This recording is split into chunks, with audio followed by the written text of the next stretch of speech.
The words of Nehemiah son of Hakaliah, in the month of Kislev in the 20th year, while I was in the citadel of Susa, Hanani, one of my brothers, came from Judah with some other men, and I questioned them about the Jewish remnant that had survived the exile, and also about Jerusalem. They said to me, "Those who survived the exile and are back in the province are in great trouble and disgrace. The wall of Jerusalem is broken down, and its gates have been burned with fire." When I heard these things, I sat down and wept. For some days I mourned and fasted and prayed before the God of heaven. Then I said, "Lord, the God of heaven, the great and awesome God, who keeps his covenant of love with those who love him and keep his commandments, let your ear be attentive and your eyes open to hear the prayer your servant is praying before you day and night for your servants, the people of Israel. I confess the sins we Israelites, including myself and my father's family, have committed against you. We have acted very wickedly toward you. We have not obeyed the commands, decrees and laws you gave your servant Moses. Remember the instruction you gave your servant Moses, saying, 'If you are unfaithful, I will scatter you among the nations, but if you return to me and obey my commands, then even if your exiled people are at the farthest horizon, I will gather them from there and bring them to the place I have chosen as a dwelling for my name.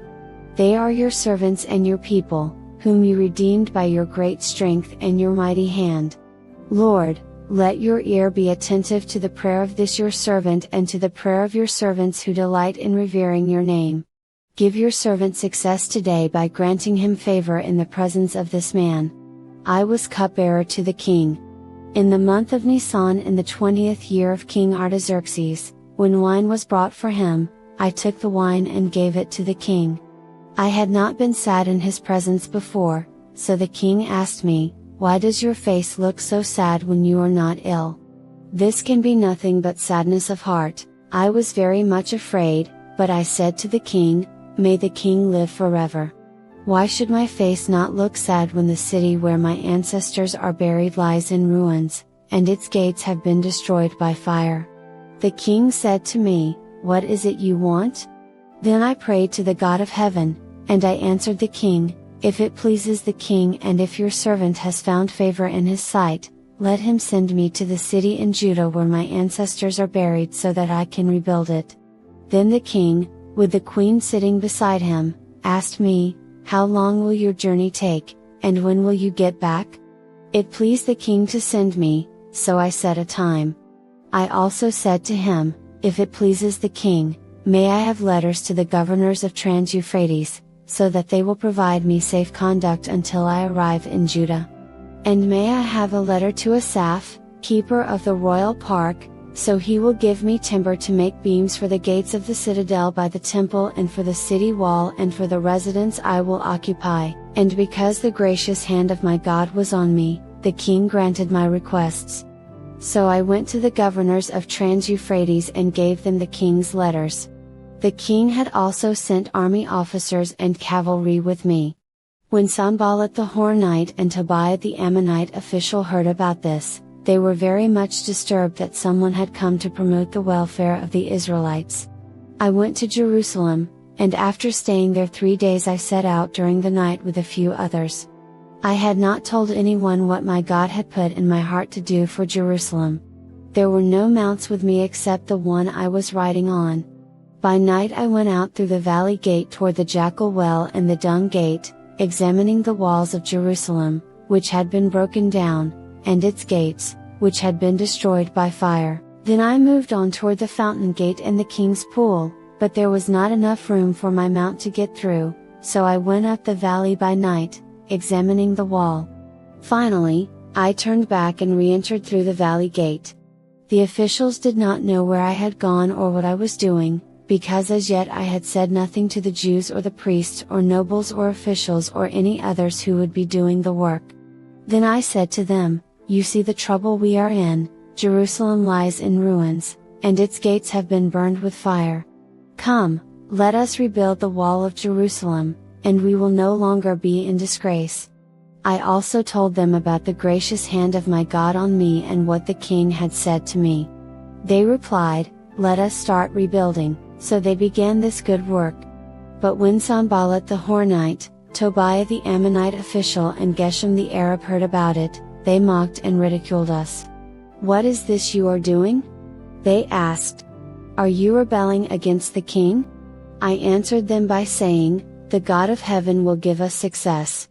We his servants will start rebuilding, but as for you, you have no share in Jerusalem or any claim or historic right to it." Eliashib the high priest and his fellow priests went to work and rebuilt the sheep gate. They dedicated it and set its doors in place, building as far as the Tower of the 100, which they dedicated, and as far as the Tower of Hananel. The men of Jericho built the adjoining section, and Zachar son of Imri built next to them. The fish gate was rebuilt by the sons of Hassenaah. They laid its beams and put its doors and bolts and bars in place. Meremoth son of Uriah, the son of Hakkoz, repaired the next section. Next to him Meshullam son of Berechiah, the son of Meshezabel, made repairs, and next to him Zadok son of Bana also made repairs. The next section was repaired by the men of Tekoa, but their nobles would not put their shoulders to the work under their supervisors. The Jeshanah gate was repaired by Joiada son of Besaiah and Meshullam son of Besodeiah. They laid its beams and put its doors with their bolts and bars in place. Next to them, repairs were made by men from Gibeon and Mizpah, Melatiah of Gibeon and Jadon of Maronoth, places under the authority of the governor of Trans-Euphrates. Uzziel son of Harhiah, one of the goldsmiths, repaired the next section, and Hananiah, one of the perfume makers, made repairs next to that. They restored Jerusalem as far as the broad wall. Raphiah son of Hur, ruler of a half-district of Jerusalem, repaired the next section. Adjoining this, Jediah son of Harumoth made repairs opposite his house, and Hattush son of Hashabniah made repairs next to him. Malchijah son of Haram and Hashab son of Pahath Moab repaired another section and the Tower of the Ovens. Shallum son of Halahesh, ruler of a half-district of Jerusalem, repaired the next section with the help of his daughters. The Valley Gate was repaired by Hanun and the residents of Zanoah. They rebuilt it and put its doors with their bolts and bars in place. They also repaired 1,000 cubits of the wall as far as the Dung Gate. The Dung Gate was repaired by Malchijah son of Rechab, ruler of the district of Beth Hakerem. He rebuilt it and put its doors with their bolts and bars in place. The Fountain Gate was repaired by Shallun son of Kol-Haza, ruler of the district of Mizpah. He rebuilt it, roofing it over and putting its doors and bolts and bars in place. He also repaired the wall of the Pool of Siloam, by the king's garden, as far as the steps going down from the city of David. Beyond him, Nehemiah son of Azbuk, ruler of a half-district of Beth Zor, made repairs up to a point opposite the tombs of David, as far as the artificial pool in the house of the heroes. Next to him, the repairs were made by the Levites under Rehum son of Bani. Beside him, Hashabiah, ruler of half the district of Keilah, carried out repairs for his district. Next to him, the repairs were made by their fellow Levites under Binnui son of Henadad, ruler of the other half district of Keilah. Next to him, Ezer son of Jeshua, ruler of Mizpah, repaired another section, from a point facing the ascent to the armory as far as the angle of the wall. Next to him, Baruch son of Zabbai zealously repaired another section, from the angle to the entrance of the house of Eliashib the high priest. Next to him, Meremoth son of Uriah, the son of Hakkoz, repaired another section, from the entrance of Eliashib's house to the end of it. The repairs next to him were made by the priests from the surrounding region. Beyond them, Benjamin and Hashab made repairs in front of their house, and next to them, Azariah son of Maaseiah, the son of Ananiah, made repairs beside his house. Next to him, Binnui son of Henadad repaired another section, from Azariah's house to the angle and the corner, and Palal son of Uzai worked opposite the angle and the tower projecting from the upper palace near the court of the guard. Next to him, Pedaiah son of Perish and the temple servants living on the hill of Ophel made repairs up to a point opposite the water gate toward the east in the projecting tower. Next to them, the men of Tekoa repaired another section, from the great projecting tower to the wall of Ophel. Above the horse gate, the priests made repairs, each in front of his own house. Next to them, Zadok son of Immer made repairs opposite his house. Next to him, Shemaiah son of Shechaniah, the guard at the east gate, made repairs. Next to him, Hananiah son of Shelemiah, and Hanun, the sixth son of Zalaph, repaired another section. Next to them, Meshullam son of Berechiah made repairs opposite his living quarters. Next to him, Malchijah, one of the goldsmiths, made repairs as far as the house of the temple servants and the merchants, opposite the inspection gate, and as far as the room above the corner, and between the room above the corner and the sheep gate the goldsmiths and merchants made repairs. When Sanballat heard that we were rebuilding the wall, he became angry and was greatly incensed. He ridiculed the Jews, and in the presence of his associates and the army of Samaria, he said, "What are those feeble Jews doing? Will they restore their wall? Will they offer sacrifices? Will they finish in a day? Can they bring the stones back to life from those heaps of rubble, burned as they are?" Tobiah the Ammonite, who was at his side, said, "What they are building, even a fox climbing up on it would break down their wall of stones. Hear us, our God, for we are despised. Turn their insults back on their own heads, give them over as plunder in a land of captivity. Do not cover up their guilt or blot out their sins from your sight, for they have thrown insults in the face of the builders." So we rebuilt the wall till all of it reached half its height, for the people worked with all their heart. But when Sanballat, Tobiah, the Arabs, the Ammonites and the people of Ashdod heard that the repairs to Jerusalem's walls had gone ahead and that the gaps were being closed, they were very angry. They all plotted together to come and fight against Jerusalem and stir up trouble against it. But we prayed to our God and posted a guard day and night to meet this threat. Meanwhile, the people in Judah said, "The strength of the laborers is giving out, and there is so much rubble that we cannot rebuild the wall." Also our enemies said, "Before they know it or see us, we will be right there among them and will kill them and put an end to the work." Then the Jews who lived near them came and told us 10 times over, "Wherever you turn, they will attack us." Therefore I stationed some of the people behind the lowest points of the wall at the exposed places, posting them by families, with their swords, spears and bows. After I looked things over, I stood up and said to the nobles, the officials and the rest of the people, "Don't be afraid of them. Remember the Lord, who is great and awesome, and fight for your families, your sons and your daughters, your wives and your homes." When our enemies heard that we were aware of their plot and that God had frustrated it, we all returned to the wall, each to our own work. From that day on, half of my men did the work, while the other half were equipped with spears, shields, bows and armor. The officers posted themselves behind all the people of Judah who were building the wall. Those who carried materials did their work with one hand and held a weapon in the other, and each of the builders wore his sword at his side as he worked. But the man who sounded the trumpet stayed with me. Then I said to the nobles, the officials and the rest of the people, "The work is extensive and spread out, and we are widely separated from each other along the wall. Wherever you hear the sound of the trumpet, join us there.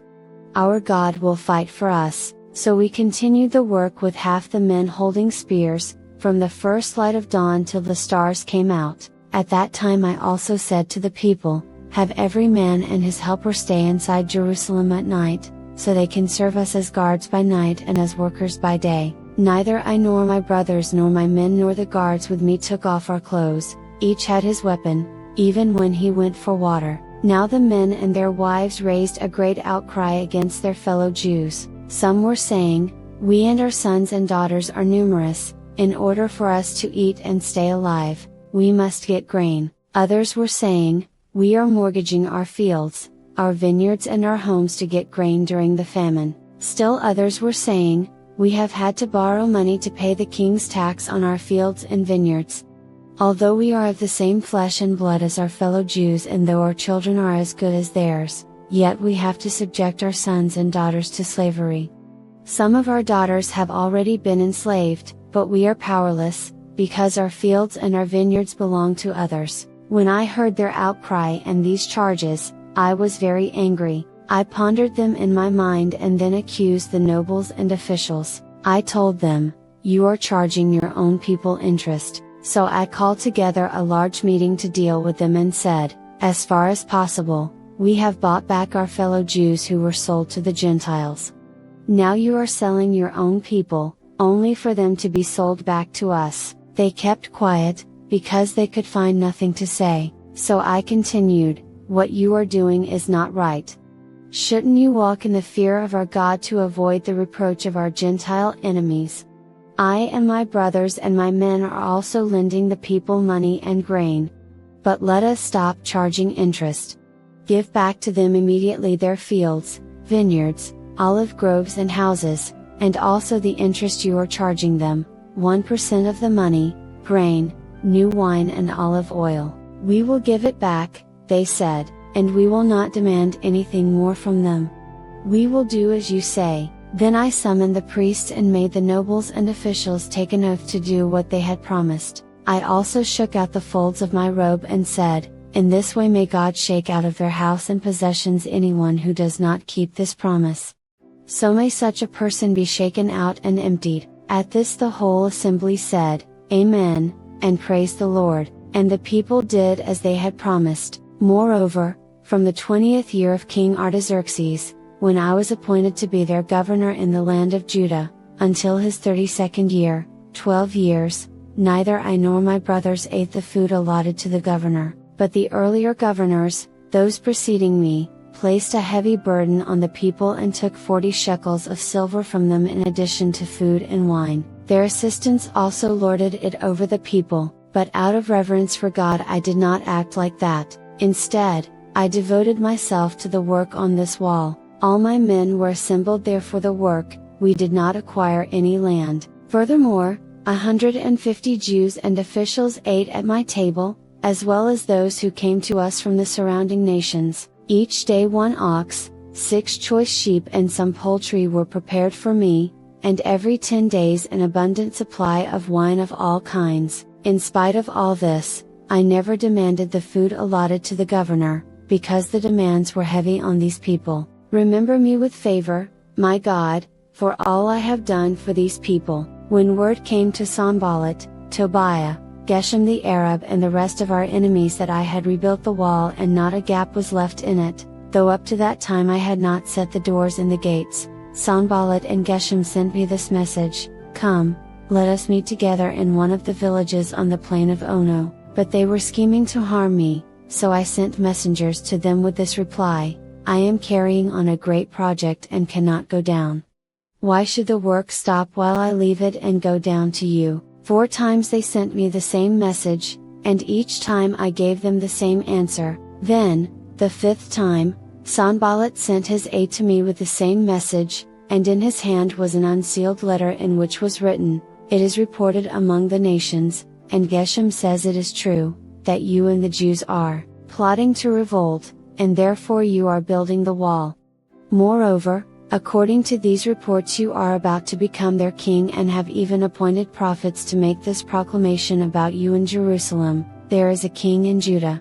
Now this report will get back to the king, so come, let us meet together." I sent him this reply, "Nothing like what you are saying is happening, you are just making it up out of your head." They were all trying to frighten us, thinking, their hands will get too weak for the work, and it will not be completed, but I prayed, "Now strengthen my hands." One day I went to the house of Shemaiah son of Delaiah, the son of Mehetabel, who was shut in at his home. He said, "Let us meet in the house of God, inside the temple, and let us close the temple doors, because men are coming to kill you, by night they are coming to kill you." But I said, "Should a man like me run away?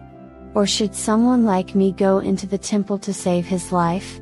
I will not go." I realized that God had not sent him, but that he had prophesied against me because Tobiah and Sanballat had hired him. He had been hired to intimidate me so that I would commit a sin by doing this, and then they would give me a bad name to discredit me. Remember Tobiah and Sanballat, my God, because of what they have done. Remember also the prophet Noadiah and how she and the rest of the prophets have been trying to intimidate me. So the wall was completed on the 25th of Elul, in 52 days. When all our enemies heard about this, all the surrounding nations were afraid and lost their self-confidence, because they realized that this work had been done with the help of our God. Also, in those days the nobles of Judah were sending many letters to Tobiah, and replies from Tobiah kept coming to them, for many in Judah were under oath to him, since he was son-in-law to Shechaniah son of Ara, and his son Jehohanan had married the daughter of Meshullam son of Berechiah.